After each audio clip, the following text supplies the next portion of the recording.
Welcome to the podcast, everyone. Today we're diving into a discussion sparked by a video where Professor Warwick Powell argues that Australia and Japan are moving away from the traditional US empire influence. I'm excited to get into that. It's such a bold claim. Absolutely, it's a provocative perspective.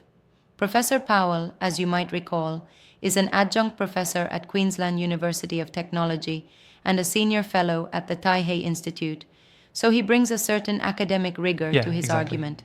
He suggests that Washington still believes it runs the show, even though the world is clearly shifting. Right, and it's fascinating how he underscores this idea by mentioning that even strategic allies like Australia and Japan are rethinking their alignments.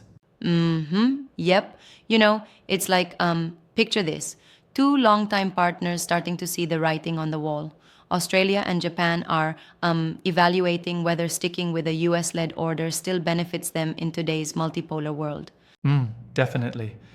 And it kind of makes you wonder how much of this is driven by economic factors versus pure military strategy, right?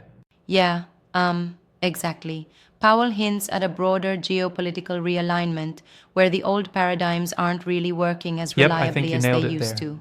When you break it down, it's not just about military bases or defense pacts. It's about economic influence and historical ties too. And aren't we seeing some of that with rising trade partnerships and alternative alliances cropping up in Asia Pacific? Right, it's like Australia and Japan are diversifying their strategic interests. They are looking at other power centers, maybe even engaging more with China on economic levels, despite the complex issues that brings. It's a rebalancing act. Now, I wonder though, isn't it a bit oversimplified to say they're entirely ditching the US rather than simply recalibrating their relationships? That's a fair point. Powell's language is pretty bold. Ditching is a strong word, but what he's really emphasizing is a shift in priorities. That's It's right. more about reducing dependency and asserting more independence rather than an outright abandonment. And that shift seems to be a natural consequence of the evolving world order, doesn't it? Exactly. You see, the US empire has long relied on the notion of unwavering alliances. But now, with global dynamics in flux, countries are like, hey, maybe we need to rethink our sidekicks. Yeah, I totally agree. It almost feels like a domino effect. When a couple of key players start changing their course, others feel the pressure to follow suit. Yeah, and what's particularly interesting is how Powell frames Washington's delusions.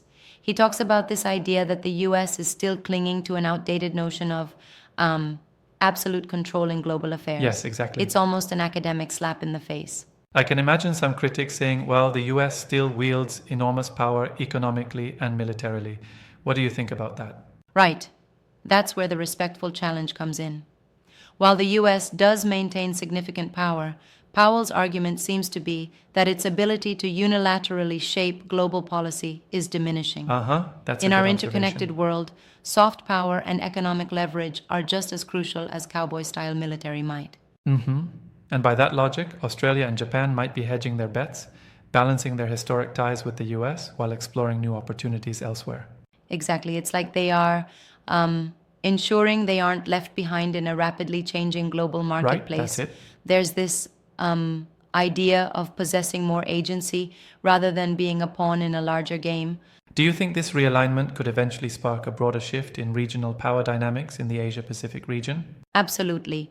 When, say, Australia and Japan start diversifying their strategic and economic partnerships, it Yeah, can ripple exactly. out. Other nations in the region might be emboldened to follow suit, challenging the existing order. And that could lead to the emergence of more localized power blocks rather than one dominant empire? Yup, it's like the world is moving from a unipolar system to a more multipolar environment. It's like having a bigger toolbox. Definitely. Each country gets to pick the tool that works best for its own needs. What's also intriguing is that Professor Powell shares these ideas under the umbrella of his neutrality studies. That adds a whole ideological layer to the discussion, an appeal for a more balanced international stance. Right.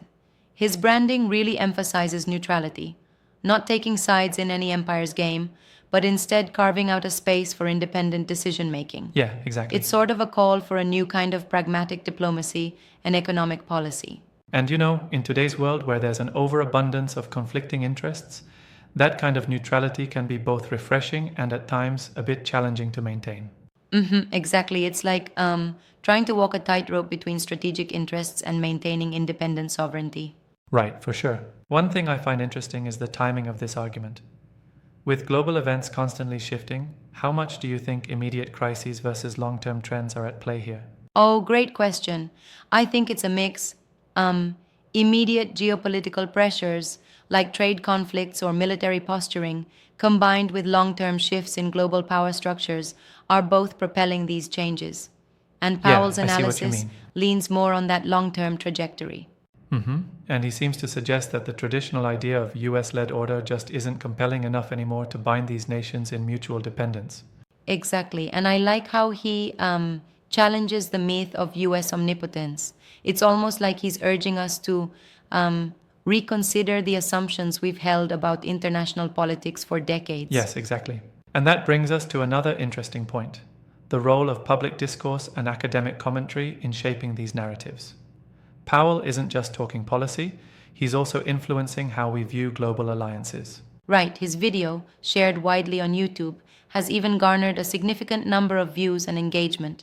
It shows that his True. message is resonating with a lot of the public, possibly because it provides an alternative narrative to mainstream geopolitics. Speaking of engagement, what's your take on some of the merchandise and social media outreach he seems to have going on under neutrality studies?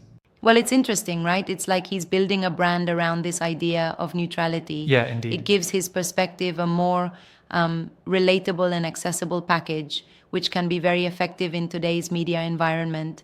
But do you think that risks oversimplifying the complexities of international politics? I mean, branding things in neat packages can sometimes gloss over nuances. That's a solid critique. There is always a danger that a strong brand might lead to a binary view instead of appreciating the shades of gray inherent in global affairs. Yeah, absolutely. However, it might also serve as a launching pad for more in depth debates. True, it could spark a deeper exploration of these issues. And on that note, do you see this narrative influencing policy debates or even academic circles? I believe so. With discussions like these gaining traction online and in academic forums alike, it sets the stage for rethinking policies. Definitely. At the very least, it forces policymakers to consider alternative perspectives on alliances and sovereignty. And it makes for some really lively dinner table debates, doesn't it? Oh, totally. It's like the kind of conversation that challenges conventional wisdom, trying to unpack why countries might choose independence over entanglement in a perceived empire. Yeah, true. I also found it interesting that the video, while short, packs a lot of punch by directly addressing America's role in the current global setup. Yeah, it's almost like a wake up call, not just for outsiders, but for those within these alliances to re examine the assumptions that underpin them in the first place. Right, agreed. And this broader public discussion could, in time, lead to more diversified alliances, less about following a single superpower's agenda, and more about regional cooperation that suits local contexts. Exactly.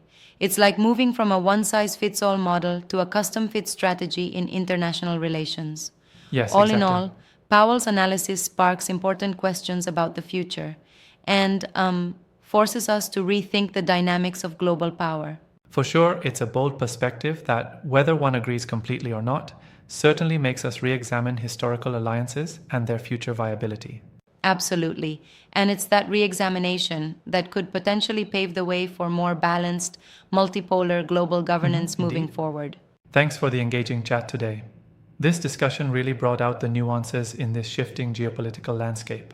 Thanks to you as well. Always great to dive deep into these topics with such interest. Until next time, keep questioning, keep thinking, and stay engaged. Absolutely. Looking forward to our next conversation.